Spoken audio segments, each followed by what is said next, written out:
Good morning students. आज हम जो हमारा चैप्टर पढ़ा था कि कौन कौन सी प्रॉब्लम्स फेस करती है डेमोक्रेटिक गवर्नमेंट या डेमोक्रेसी में, कौन कौन सी प्रॉब्लम सबसे ज़्यादा फेस करने को मिलती है, और ऐसी कंट्री जहाँ से इंडिया जैसी कंट्री में इसके बारे में हम जान रहे थे। स्पेशली जो हम जितना ही पढ़ा इंडिया में जो प्रॉब्लम रिलेट हो रही हैं उनके बारे में हमने जाना।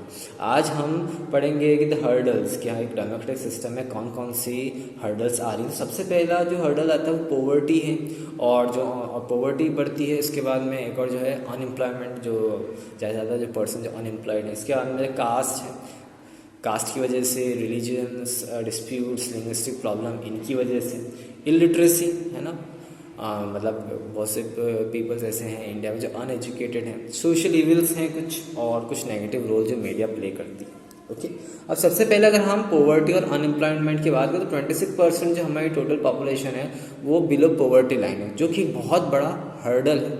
ओके, इसके अलावा ऐसे बहुत सारे करोड्स ऑफ जो यूथ है हमारा जो कि अनएजुकेटेड है या फिर एजुकेटेड है, तो ये दोनों ही अनएजुकेटेड और एजुकेटेड जो युवा हैं वो दोनों जो है अनएम्प्लॉयड है। कुछ एजुकेटेड यूथ भी है बट लेकिन वो अनएम्प्लॉयड है। एक ये रीज़न है सबसे बड़ा हर्डल जो एक डेमोक्रेटिक सिस्टम में आ रहा है। ओके, अब ऐसे पीपल्स जो this section of peoples have problem of their own, consequently smooth functioning of democracy is rendered difficult, poverty and unemployment, citizens are conservative and have no inclination to adopt modern ideology।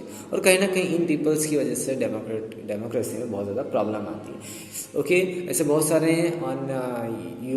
जो youth है वो अपना घर छोड़ के जाना नहीं चाहते हैं जहाँ पर उनको एम्प्लॉयमेंट मिल सकता है। ऐसे सिटीज़ हैं, ऐसे फारो सिटीज़ हैं जहाँ पर उनको एम्प्लॉयमेंट मिल सकता है, बट एम्प्लॉयमेंट वहाँ नहीं जाते हैं और एज ए रिजल्ट वो अनएम्प्लॉयड कैटेगरी में आते हैं। और कहीं ना कहीं एक बहुत बड़ा एक हर्डल बनता जा रहा है जो है एक तो अनएम्प्लॉयमेंट और एक पॉवर्टी जो है सबसे ज़्यादा 26% जो अभी भी हमारी पॉपुलेशन है वो बिलो पॉवर्टी लाइन के में आती है।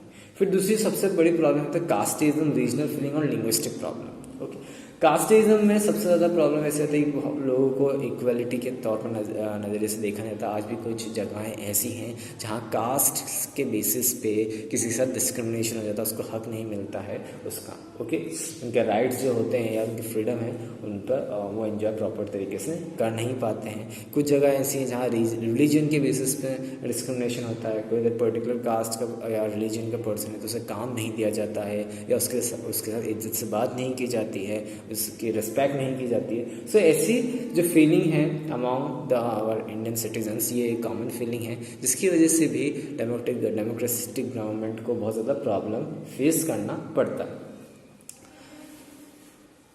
आज भी पीपल जो हैं रीजनल और लिंग्विस्टिक फीलिंग के तौर पे देखते हैं that someone who is belonging to our religion वो बेस्ट है, अदर रिलीजन के इंसान ख़राब हैं या उनके यहाँ जो ट्रेडिशन फॉलो होते हैं वो गलत होते हैं।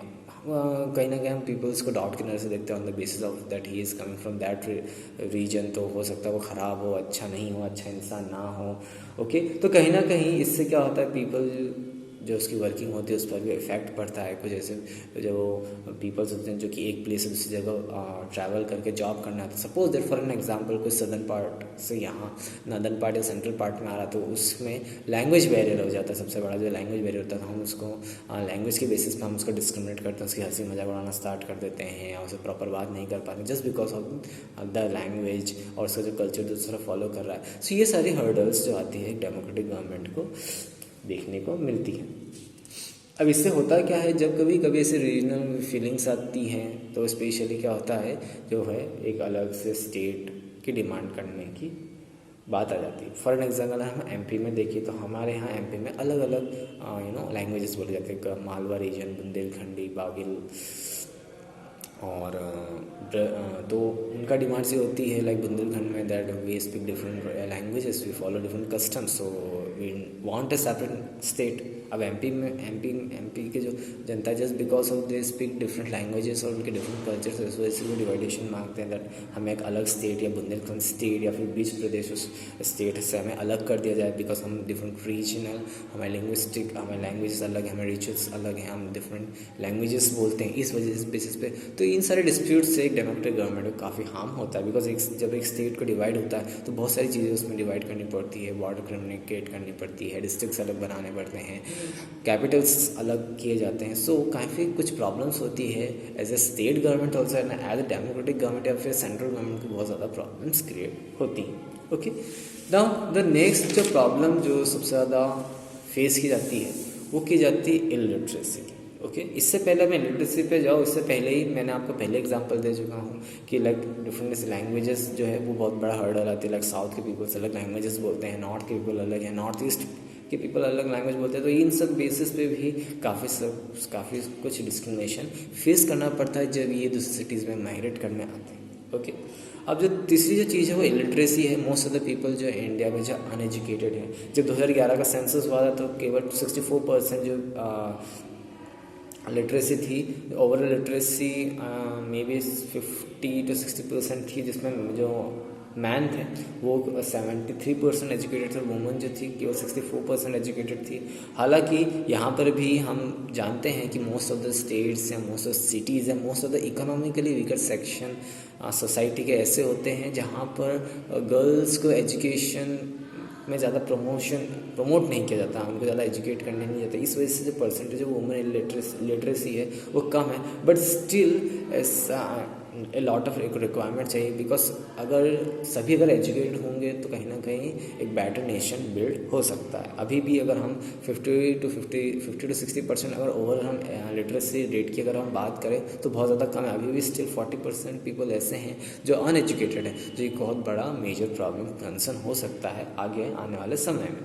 Then social evils like Indian society में, ट्रेडिशनल सोसाइटी कुछ जो है the people do not freely express themselves, free expression of ideas, free criticise and democracy. Even today social evils like untouchability हो गया, डिस्क्रिमिनेशन हो गया, वुमेंस के against जो हार्श जो रखी जाती है कि पर्दे में रहना है, घर में ही रहना है, डोमेस्टिक को चोर्स करना है, बाहर ज़्यादा जाना नहीं है, जॉब करने नहीं जाना है, ये सारे सोशल इवल्स हैं। कास्ट सुप्रीमेसी आज भी होती है, कुछ ऐसे गाँव आज भी प्रिवेल है जहाँ पे कास्ट सुप्रीमेसी दिखाई, जो हायर कास्ट ऑफ पीपल उनको ज़्यादा प्रिविलेज दिखाई दी जाती है, लो क्लास ऑफ पीपल को इज्जत नहीं की जाती है, उनकी ज़मीन छीन ली जाती है। सो ये सारी टाइप की डिस्क्रिमिनेशन आज भी प्रिवेल है। इसके अलावा सबसे ज़्यादा जो प्रिवेल है हमारे यहाँ अंधविश्वास, जो अंधविश्वास सुपरस्टिशन बोलते हैं जिसकी वजह से बहुत ज़्यादा लोग अंधविश्वास की तरफ बढ़ते हैं और अब बहुत सारा नुकसान होता है। तो ये भी एक डेमोक्रेटिक गवर्नमेंट के लिए हर्डल है। Then role of media, democracy में जो मीडिया है उसको ऐसा माना जाता है फोर्थ पिलर माना जाता है डेमोक्रेटिक गवर्नमेंट का, क्योंकि कहीं ना कहीं मीडिया जो है वो जनता की आवाज़ या जनता की जो रिक्वायरमेंट है उसको शो कर सकते हैं। गवर्नमेंट कुछ गलत कर रही है तो गवर्नमेंट और जो आम जनता है उसका एक कॉमन मीडिएटर है, एक तरीके से मीडिएटर है जो कि इन्फॉर्मेशन इधर से उधर शेयर कर रहा है। बिकॉज कहीं ना कहीं जो गवर्नमेंट जो वर्क कर रही है वो हम जनता तक पहुंचा रहा है और जनता की जो डिमांड है वो गवर्नमेंट तक पहुंचा रहा है। तो कहीं ना कहीं एक मीडिएटर है। बट लेकिन इफ़ अगर मीडिया अगर अपना रोल प्रॉपर प्ले नहीं करती है, वो केवल टीआरपीज़ या फिर अपने चैनल को बड़ा करने के लिए फॉल्स न्यूज़ रन कर रही है, तो एक कहीं ना कहीं बहुत मेजर कंसर्न बन जाता है डेमोक्रेटिक गवर्नमेंट। तो रोल ऑफ मीडिया जो है बहुत ज़्यादा इंपॉर्टेंट रोल प्ले करता है। अगर जो मीडिया है अगर अच्छा रोल अगर पॉजिटिव रोल लेके आएगी, पॉजिटिव न्यूज़ दिखाएगी, लोग जनता है उनको और गवर्नमेंट की जो वर्किंग है उनके बारे में सही से समझाएगी, तो ऑब्वियसली बात है कोई प्रॉब्लम नहीं। बट अगर मीडिया का जो रोल अगर नेगेटिव हो जाता है तो वहाँ की गवर्नमेंट या उस पर्टिकुलर देश की गवर्नमेंट या किसी भी डेमोक्रेटिक गवर्नमेंट के लिए वो एक बहुत बड़ा हर्डल है। ओके, अब क्या मेजर्स हम कर सकते हैं कि इन रुकावटों को, इन हर्डल्स को हम हमारे डेमोक्रेटिक गवर्नमेंट से रोक सकें। अब हमारे जो कॉन्स्टिट्यूशन है उसमें स्टेट पॉलिसी का पहले से क्लियरली डिफाइंड कर रखा है, जिससे कि हम ये हम कि सभी जो सिटीजन जो सेक्युलर हैं किसी भी धर्म को अपना सकते हैं, किसी के साथ भेदभाव नहीं होना चाहिए बेसिकली वो किस धर्म को अपना रहा है, कौन सी लैंग्वेज बोल रहा है, कौन सा रिलीजन फॉलो कर रहा है, कौन सा ट्रेडिशन फॉलो कर रहा है, कौन सा कल्चर फॉलो कर रहा है, सब इक्वल हैं, सबके पास आज़ादी है कुछ भी बोलने की, कहीं भी घूमने की, फिरने की, सब सोशली इकोनॉमिकली इक्वल हैं, पॉलिटिकल जस्टिस मिलनी चाहिए सभी को आत्मसम्मान से रहने का हक है, और सबसे खास बात की हमारे देश की जो एकता है उसको बनाए रखें। ओके, बट लेकिन जैसे गवर्नमेंट बनी तो जैसे इंडिपेंडेंस फॉर गवर्नमेंट के आज तक एक कॉन्स्टेंट एफर्ट बनाई जा रही है जिससे कि इस अखंडता को ना तोड़ा जा सके, सबको सोशल इकोनॉमिकल राइट्स पूरे मिले, जस्टिस मिले। ओके, पॉवर्टी और एम्प्लॉयमेंट को रिमूव करने के लिए गवर्नमेंट बहुत सारे प्रोग्राम्स स्कीम्स लॉन्च करती आ रही है और आने वाले समय में भी करती आएगी।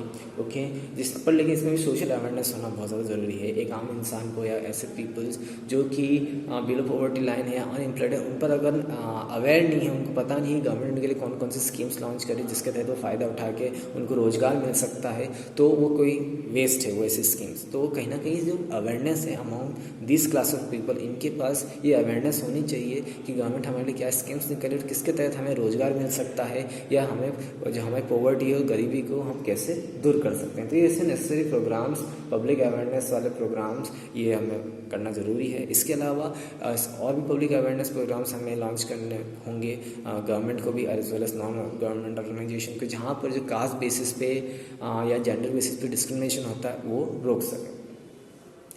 कहीं ना कहीं डेमोक्रेसी में एक और चीज़ जो बहुत वो रहती है कि जो क्राइम कंट्रोल है, जो कि होता है बेसिकली ड्रग्स कंजप्शन की वजह से या फ्रस्ट्रेशन की वजह से, कि लाइक अनएम्प्लॉयड है पर्सन, तो वो क्या करता है जब उसको एम्प्लॉयमेंट नहीं मिलता है तो फिर गलत क्रिमिनल एक्टिविटीज़ में इन्वॉल्व हो जाता है। तो गवर्नमेंट का ये रोल प्ले करना बहुत ज़्यादा इंपॉर्टेंट है कि जो क्राइम एक्टिविटीज़ है उसको रोका जा सके, प्रॉपर तरीके से रिफॉर्म्स लाया जाए हमारे जुडिशल सिस्टम को, ताकि जो है क्राइम रेट जो बढ़ता जा रहा है वो कम हो जाए। क्योंकि कहीं ना कहीं हमारे जुडिशल सिस्टम में कहीं ना कहीं ड्रॉबैक है जिसकी वजह से क्राइम रेट जो इतना बढ़ता जा रहा है। रीज़न ये है कि जब भी कोई क्राइम होता है तो उसकी सुनवाई में मीन्स जस्टिस किसी पर्सन को मिलने में सालों साल लग जाते हैं। तो इस सिस्टम की वजह से जो है क्रिमिनल जो है वो डरते नहीं है, बिकॉज उनके पास 10 तरीके हैं कि वो उनका जुर्म साबित होने तक वो फ्रीली घूम सके बेल पर। सो ये सारे जो हमारे जुडिशल सिस्टम है इसमें कहीं ना कहीं सुधार लाने की ज़रूरत है। और जो भी डिसीजंस होते हैं जो इतना ज़्यादा समय ले रहे हैं उनको जल्दी से जल्दी फास्ट ट्रैक कोर्ट्स के थ्रू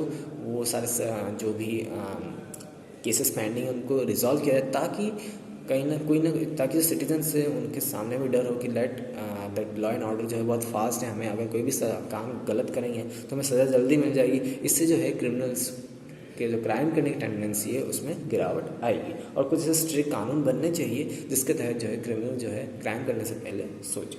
ओके, और इनफैक्ट एक और चीज़ जो है वो हमारे देश की जनता को समझना चाहिए।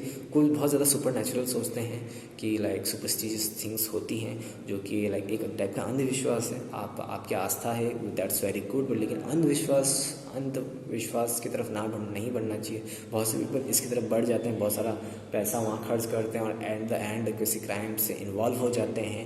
सो ये सारी चीज़ें जो है कम्युनल फीलिंग्स है या फिर जो सुपरस्टिशियस थिंग्स है, इनसे हम जो नॉर्मल पीपल्स हैं इनको दूर रहना चाहिए। ओके, ये यहाँ पर आपका चैप्टर ख़त्म होता है। ओके, आज के लिए इतना ही। Thank you.